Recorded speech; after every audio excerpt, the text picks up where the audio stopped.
I'm Wafa Lango and welcome you all in Grammar in Detail. Today we have got the first tense, present indefinite tense, and this will be the lecture part 1.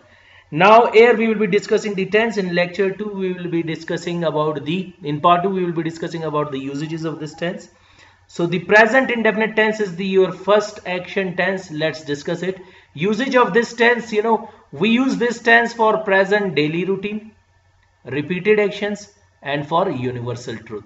What is daily routine? Present indefinite tense is used in our daily routine life. Whatever you do from morning getting up till night sleeping, that is your daily routine. And school children have got their own daily routine. In the same way, the one who is working in office, he has got his own daily routine.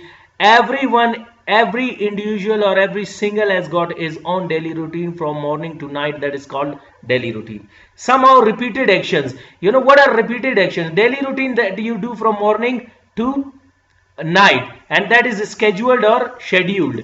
But repeated actions, which we can never change, like eating food is our repeated action. We do it. We laugh, we cry, we enjoy, we sometimes get worried. This is all repeated action. These are linked with our life somehow. And the third one is universal truth. We talk about universal truth, like sun rises in the east and sun sets in the west, stars twinkle at night, and the days get long. In summer the days get longer and longer, in the winter days get shorter and shorter. Universal truth.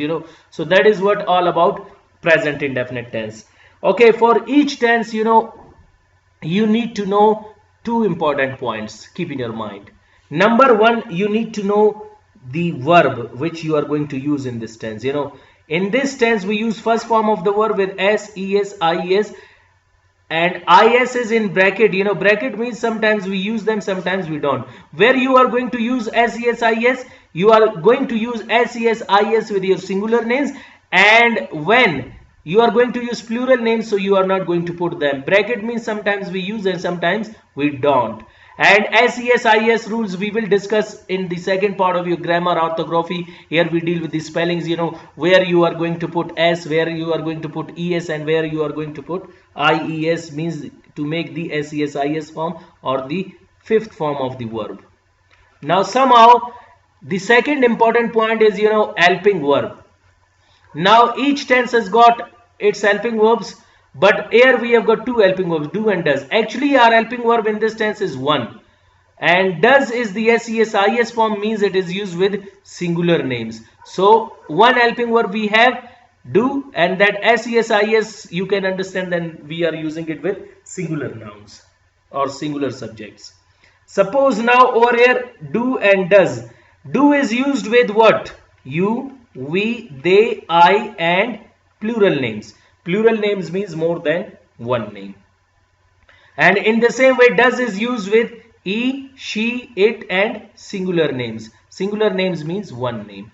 Now over here we have got 5 kinds of sentences in each tense. Number 1 is present simple sentence, second is negative, third is interrogative, fourth is interrogative negative formal, and fifth is interrogative negative informal. I have used 2 examples, one for the singular and one for the plural, to make you understand how we are going to learn the tenses. Now the first one, we have got simple sentences. What are simple sentences? Those sentences which make simple statement and end with full stop are called simple sentences.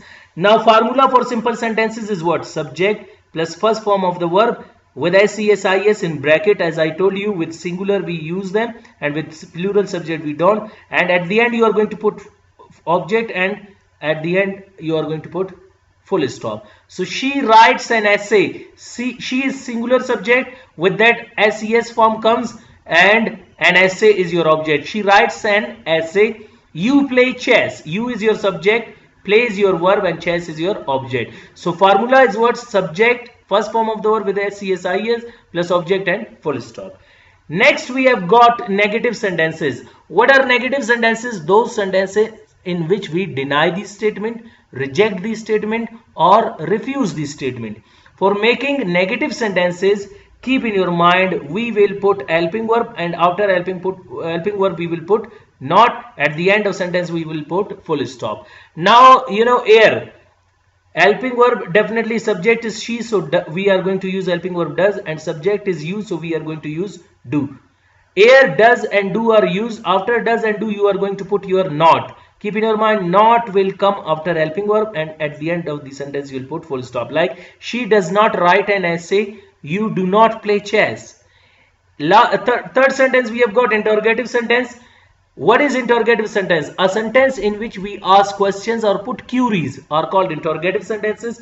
Formula, you will bring helping verb. You keep in your mind, helping verb you are going to put at the beginning, and after that subject, first form of the verb, object, and question mark. And example is, does she write an essay? Do you play chess? Do you play chess? Now over here that is known as interrogative sentence. Do you play chess? Okay, if someone asks you that, why we are not putting SES form with the singular, even she is coming. So, ES is already coming with do. Two times we cannot bring ES form in any verb. So here your verb is does. With do we are already putting ES. It is becoming does. So there is no need to put in negative sentences as well as in interrogative sentences 2 times SES form. This should be in your mind. So what you will say, does she write an essay, and do you play chess? Formal sentences, the complete name of these sentences is interrogative negative formal. What are interrogative negative formal sentences? Those sentences in which we ask question and deny the statement. See, you are asking question, bringing helping verb at the beginning, and denying the statement, you are putting not. And you are going to ask these sentences in a formal way. What do we mean by formal way? In a polite way, in a respective way. We use it with our elders or with our seniors, and we can also use it with them with whom you are not free. For example, I say, does she not write an essay? Does she not write an essay? At the end, question mark. Do you not play chess? Here again, in a formal way, you are going to ask them. Now last is informal sentences. What are informal sentences? Interrogative negative informal sentences are the opposite of formal sentences. Those sentences in which we ask question and deny the statement, and we ask them in an informal way. Informal way means we use it with our friends in a friendly atmosphere. We use it with our juniors, and we use it with the one whom you are free with. And you can use it also with your juniors also. Now what is the formula? Helping verb plus not. Keep in your mind, when helping verb and not come together, so you will change your helping verb and not in contracted or short form. Now the short form of does not is doesn't, do not is don't. Doesn't she write an essay? Don't you play chess? And keep in your mind, it is also used in your spoken, and this is used in your written English. So keep in your mind, this is the formal way to ask, speak, and this is the informal way. Does she not write an essay? Doesn't she write an essay? Do you not play chess? Don't you play chess? This is the way to express them, formal and informal. Now, tenses, I mostly have seen these students, they commit a lot of mistakes just because of one thing. I always suggest the students, one saying is there, practice makes one perfect. I mostly say keep practicing. Practice makes one perfect.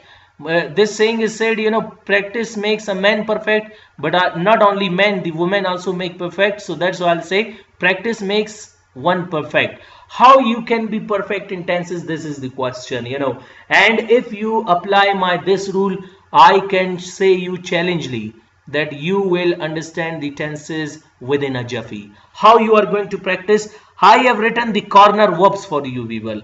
Here I always will write some verbs and will discuss it with you people.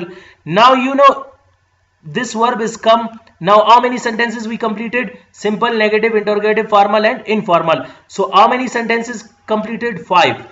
So in these 5 sentences, how you are going to discuss the verbs? Take a verb and change it into all sentences. Like, you take the verb come and your subject is E.